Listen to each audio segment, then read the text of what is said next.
بسم اللہ الرحمن الرحیم۔ شروع اللہ پاک کے نام سے جو نہایت مہربان اور رحم والا ہے۔ آج کا جو ہمارا اسلامک واقعہ ہے وہ ہے ام المومنین عائشہ صدیقہ رضی اللہ عنہا کی اور خوف خدا۔ حضرت عائشہ صدیقہ رضی اللہ عنہا کے مرتبہ و مقام سے کون مسلمان نہ واقف ہوگا۔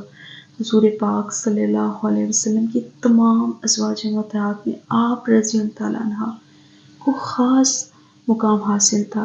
آپ رضی اللہ عنہ کے گویا گو ظاہری و باطن، محسن اور صاف کے باعث حضور پاک صلی اللہ علیہ وسلم آپ کو نہایت محبوب رکھتے تھے اور ہر طریقے سے آپ رضی اللہ عنہ کی دلداری ناز و برداری فرماتے تھے۔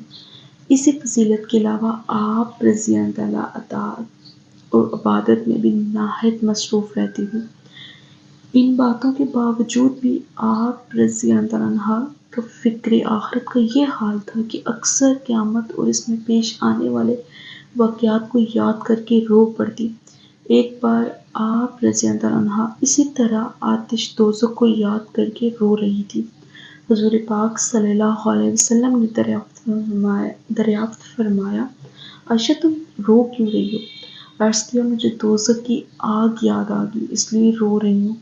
اسی کے ساتھ حضرت عائشہ رضی اللہ عنہا نے حضور پاک صلی اللہ علیہ وسلم سے پوچھا کہ کیا قیامت کے دن حضور پاک صلی اللہ علیہ وسلم اپنے اہل و عیال کو یاد فرمائیں گے؟ حضور پاک صلی اللہ علیہ وسلم نے جواب دیا، 3 مقام پر کوئی کسی کو یاد نہیں کرے گا۔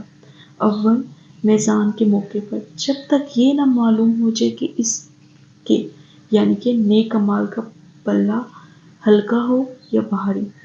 دوسرا، اس وقت جب اسے یہ کہا جائے کہ یہ لو اپنا اعمال نامہ پڑھ لو اور یہ نہ معلوم ہو جائے کہ وہ اس کے دائیں ہاتھ میں دیا گیا ہے یا بائیں ہاتھ میں یا پیٹھ کے پیچھے سے۔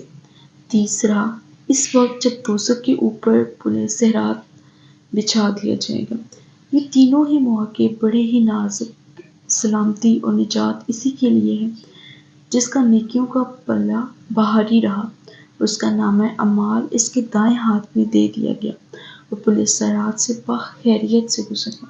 اور ذرا سوچیے حضرت عائشہ رضی اللہ عنہا کون ہے؟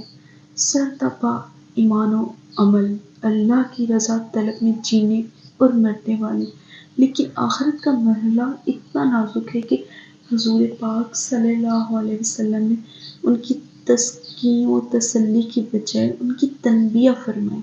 بس ذرا سوچیے گا۔